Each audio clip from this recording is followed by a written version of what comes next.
রিহু কি করছো তুমি এখানে? আমি কাজ করছি দাদানের সাথে। কার সাথে? দাদানের সাথে কাজ করছি। কি কাজ করছো? এই যে শ্বশুর। দাদান কই? এই যে তো ধরে দাও একটু।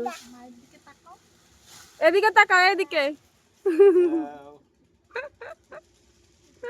কি বলো? জুতো বলো তো। কেন কি হয়েছে জুতো? কি হয়েছে তোমার?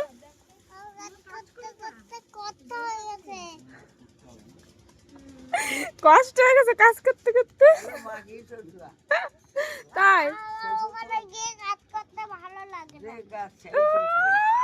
তো তোমার মনে কাজ করতে বলেছে কেউ?